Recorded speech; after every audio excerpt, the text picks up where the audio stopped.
Hi guys, எல்லாம் எப்படி இருக்கீங்க? நல்லா இருக்கீங்கன்னு நினைக்கிறேன். நானும் நல்லா இருக்கேன், சூப்பராக இருக்கேன். நல்லா போய்கிட்டு இருக்கு. ஆனால் வீடியோ மட்டும் போட முடிய மாட்டேங்குது. ஏன்னா என்னன்னு தெரில, வீடியோ போட முடிய மாட்டேங்குது. இனிமேல் வீடியோ போடுறோம். இப்போ நம்மக்கிட்ட 13 சப்ஸ்கிரைபர் இருக்குது. அதை 13M சப்ஸ்கிரைபர் ஆக்கிற வரைக்கும் விட மாட்டோம். எமோட்டை போடுறான் பாருங்க. ஓப்பனிங்லாம் நல்லா தான் இருக்கு, ஆனால் உங்கள்கிட்ட பிடிச்சும் சரியில்லையாப்பா. இந்த மாதிரி எமோட்டை போட்டாலே இந்த மேட்ச் தோற்றுருவோம். கன்ஃபார்மாக இந்த மேட்சும் தோற்றுருவோம்னு நினைக்கிறேன். ஏன்னா எமோட்டு உள்ளே இருக்க லாபியில் இருக்கும் போது மட்டும் போடுவானுங்க. இதே எனிமியை போட்டு தள்ளிட்டு எமௌண்ட் போட சொல்லுங்கள், போட மாட்டாங்க. ஏன்னா எனிமியை போட்டே தள்ள மாட்டாங்க. எப்படி இருந்து போடுவாங்க. நம்ம இந்த சுருக்கான் ஃபஸ்ட் ரவுண்டில் நம்மளுக்கு சுருக்கான் கொடுக்குறாங்க. சுருக்கான் சூப்பராக அடிக்கும். ஆனால் அதில் என்ன ஒரு மைனஸ்னால், நம்ம ஒளிஞ்சிருக்கணும். ஒளிஞ்சு இல்லாமல் போட்டோன்னா அவன் நம்மளை போட்டு தள்ளுவான். இந்த தீரன் அதிகாரம் ஒன்றில் கார்த்திக் நடித்த படம் மறைந்திருந்து தாக்குமுறை, அது மாதிரி நம்ம அடித்தா தான் நம்மளால் முடியும். அது மாதிரி நம்ம இந்த வாட்டி அடிச்சிட்டோம். ஆனால் எல்லா வாட்டியும் அது மாதிரி என்னால் அடிக்க முடியல. ஏன்னா நிறைய மேட்ச் அடி வாங்கிட்டு போயிருக்கேன். டப்புன்னு படுக்க வச்சுருவாங்க. சூப்பராக இருக்கும். அதாவது நான் ரொம்ப நாளாக போட முடியாத காரணத்தினால் இனிமேல் டெய்லி இல்லாட்டி வாரத்துக்கு 2-3 வீடியோ, டெய்லி ஒரு ஷார்ட்ஸை போடாமல் விடக்கூடாதுன்னு ஒரு முடிவோடு இருக்கேன். அதான் 13M சப்ஸ்கிரைபர் வர்ற வரைக்கும் இந்த KOT கேமர் ஓய மாட்டான். அது வரைக்கும் உங்களை வெறித்தனமான வீடியோங்களை போட்டு உங்களை கொடுமைப்படுத்தாமல் விட மாட்டேன்.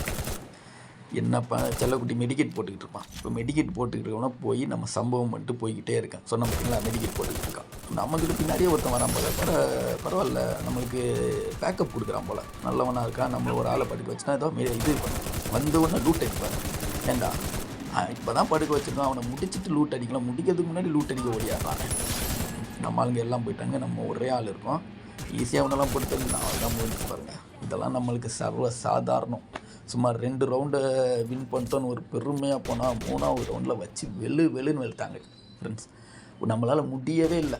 அடி வாங்கி ஓஞ்சி போய் சரி இந்த ரவுண்டு ஜெயிச்சே ஆகணுன்ற கட்டாயத்துக்குள்ளே ஆனால் இதில் நல்ல பெர்ஃபார்மன்ஸ் பண்ணோம். இருந்தாலும் இந்த பெர்ஃபார்மன்ஸை பார்த்தீங்கன்னு வச்சுக்கோங்க.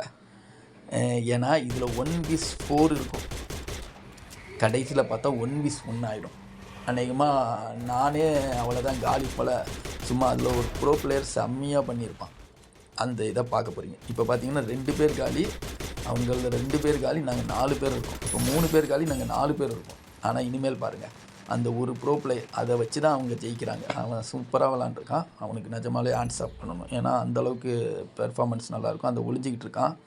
லேசாக தலையை கட்டினாலும் போட்டு தள்ளிடுவான். அதனால் குளுவால் போட்டு முன்னேறி போய் அவனை போட்டு தள்ளலான்னு பார்த்துட்டு உள்ளே போகிறான். அங்கே ஒரு குளுவால் போட்டு இங்கே இருந்தால் நம்மளை போட்டு தள்ளுவான். இந்த பக்கம் கூடி ஓடியாந்துட்டா அவன் கீழே இருப்பான்னு போய் எட்டி பார்த்தா மேலே போயிருப்பான். மேலே போய் நம்ம ஆளுங்க 2 பேரும் அடிச்சுக்கிட்டு இருப்பாங்க.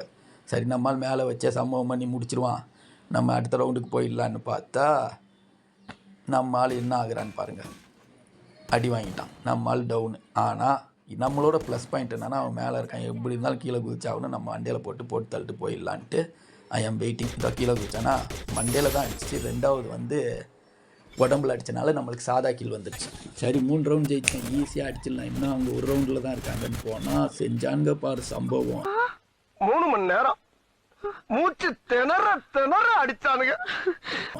அதுக்கப்புறம் நம்ம ஆளுங்களை பெரட்டி எடுப்பானுங்க. நம்ம ஆளுங்க போய் காலி. அவங்க கடைசி வரைக்கும் நான் தான் நிற்பேன். மற்றவங்களாம் போய் அடி வாங்கிடுவானுங்க. கொஞ்சம் மெதுவாக பின்னாடி நின்று ஆடலாம்ல, அந்த இதெல்லாம் கிடையாது. போய் அடி வாங்கிடுவாங்க. இந்த ரவுண்டெலாம் பார்த்தீங்கன்னா ஆப்போனண்ட்டு எமௌண்ட் போடுவான். இந்த கடைசி ரவுண்ட்லேயும் ஆப்போனண்ட்டு சும்மா வெளுன்னு வெளுத்து ஜெயிச்சுட்டு போயிடுவாங்க. இதில் என்ன பெஸ்ட்டுன்னா, நான் 9 கில் பண்ணியிருப்பேன்.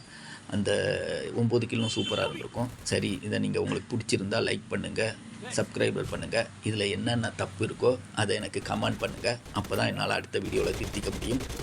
Okay, tata, bye bye. உள்ள கைய முறுகிட்டு நெஞ்சில குத்துறாயா, அந்த குத்துறா வெளியில வேடிக்கை பாக்குறா அறிவு கெட்டவனே.